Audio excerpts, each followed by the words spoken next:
You might remember Hosoki Kazuko, Japan's most evil astrologer, the woman who told millions of people they were going to hell, the woman who drained a beloved singer of millions, sold $70,000 graves to grieving families, and predicted she would live to 250.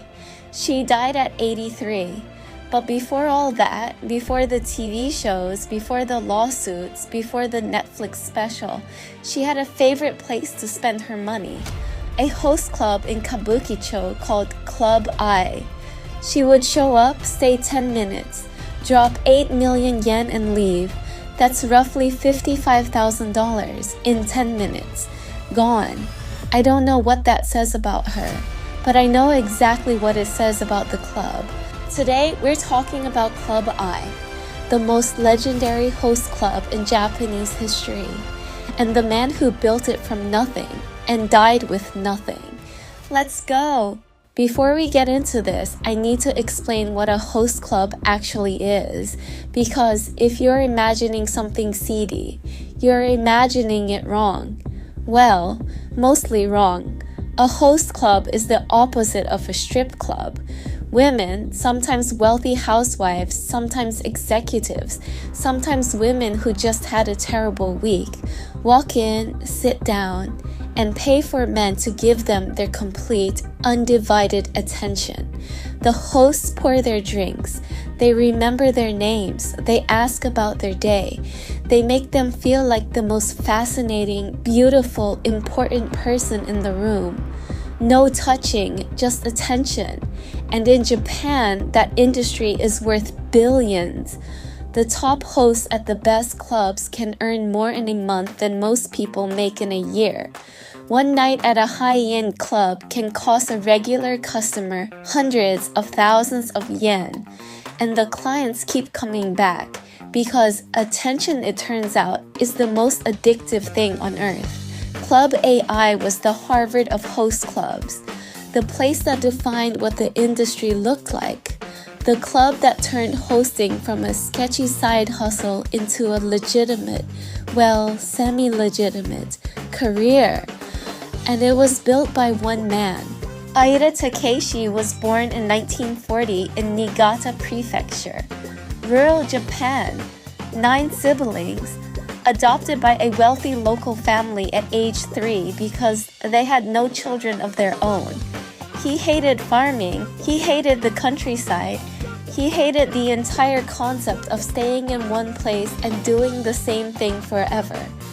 At 19, he ran away to Tokyo. His first job, selling beds for a French furniture company. Sounds boring. He was not boring. He discovered very quickly that he had a gift, an almost supernatural ability to read people, figure out exactly what they wanted to hear, and make them feel completely understood. He became the #1 salesman across all 250 stores nationwide. Then he started a security company. It went bankrupt. Then a wig company, also bankrupt.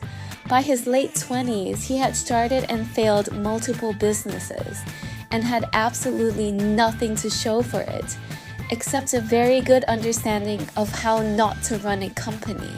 So naturally, he became a host. He worked his way up through multiple clubs in Tokyo, absorbing everything, how the best hosts operated, what made clients come back, what the industry was doing wrong. And in 1971, at age 30, he opened his own place, Club I means love in Japanese. He named a place where women pay for the feeling of being loved, love. The man had a sense of humor. Before we get to the empire, let's talk about how successful Aida actually was as a host. Not as a businessman, as a host. He had 3 sons, 3 different mothers, all of them women he met at work, all of them regular customers who walked into his club, sat down, and apparently never fully left. He sent money to each family quietly.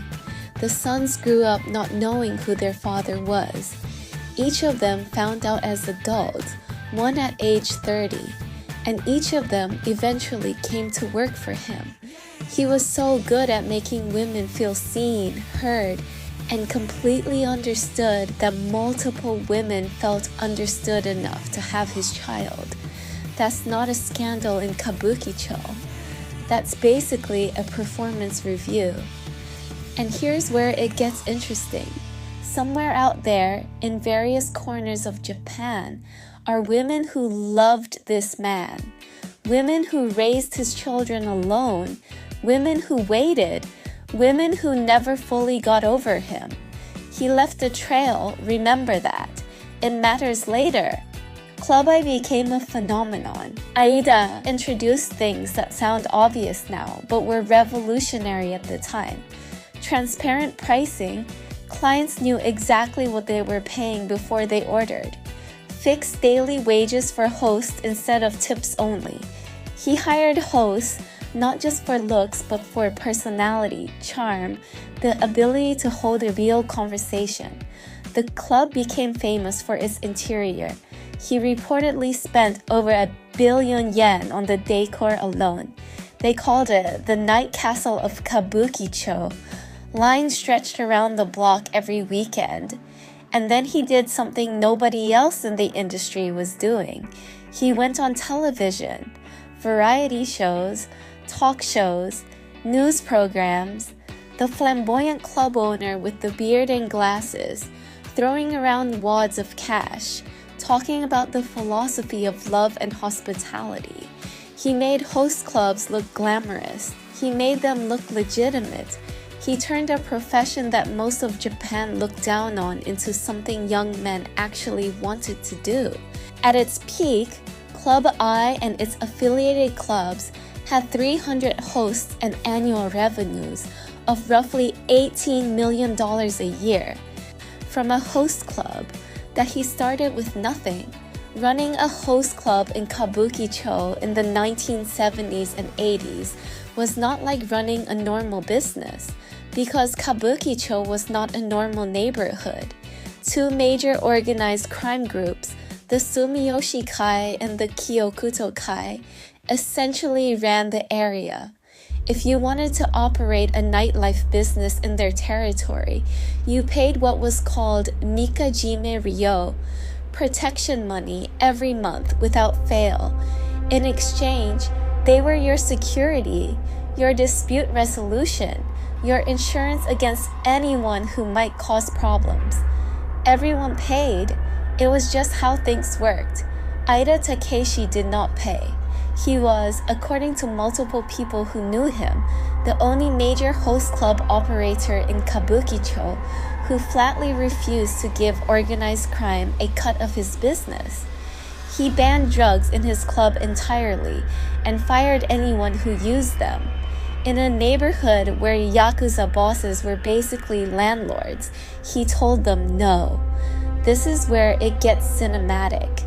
At some point, and this story is confirmed by multiple witnesses, things escalated to the point where Aida facing down a Yakuza representative who expected to be paid or else. Aida reportedly took out a knife and cut his own stomach in front of them. Not fatally, but enough. The message was clear. I will die before I give you money. You cannot threaten a man who is willing to threaten himself first. The Yakuza left.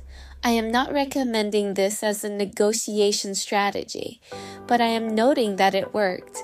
Aida later became the founding chairman of the Kabukicho Host Club Association and worked directly with the Tokyo Metropolitan Police to drive organized crime out of the entertainment district. The man who built the most famous host club in Japan also helped clean up the neighborhood it was in. He stood down Yakuza with a knife. He survived Kabukicho's most dangerous decades. He built an empire from nothing, and then his own family took it apart, piece by piece. In the middle of all this, Aida fell in love. Her name was Akemi. She was 9 years older than him, an Ojusama, a proper young lady from a wealthy family, who had married a high-ranking bank executive. executive, the exact kind of respectable, stable life that Ida's world was the opposite of. She started coming to Club I as a customer. Then she kept coming back 4-5 times a month because Aida Takeshi, the man who could sell beds to people who didn't need beds, who could charm Yakuza into leaving empty-handed, had the same effect on her that he'd had on everyone else. She fell completely in love with him. Her husband refused to divorce her. He was a bank branch manager. Divorce would damage his career. So for 7 years, she lived a double life. Married on paper, Ada's partner in everything that actually mattered. She helped him build the business, advised on strategy, effectively ran operations alongside him. 7 years. Finally, the divorce came through. They got married in 1984. Her family was furious. Her friends cut contact. She sent letters to everyone she knew saying, "Thank you for everything. This is goodbye." The only person who still talked to her was her sister. She later wrote a book about all of it. She called it The Host's Wife. It became a bestseller. Fuji TV turned it into a primetime drama with a famous actress playing her role. The woman who gave up everything to be with a host club owner wrote the definitive account of what that life actually looked like. Japan read it. Japan watched it. Japan loved it. She brought one thing with her from her previous marriage, a daughter named Mari. Mari started working at Club Y's office work, administration. She was good at it, reliable, trustworthy. She showed up every day for 30 years. Nobody saw what was coming next. In 2011, Ida had a stroke, then another, then a third. He developed dementia. The man who had read every room he'd ever walked into could no longer read anything at all. He stepped down as president in 2014. Everyone assumed the business would pass to one of his sons.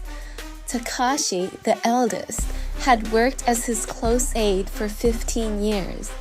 The other two were involved in the business as well. The person who became president was Mari, Akemi's daughter.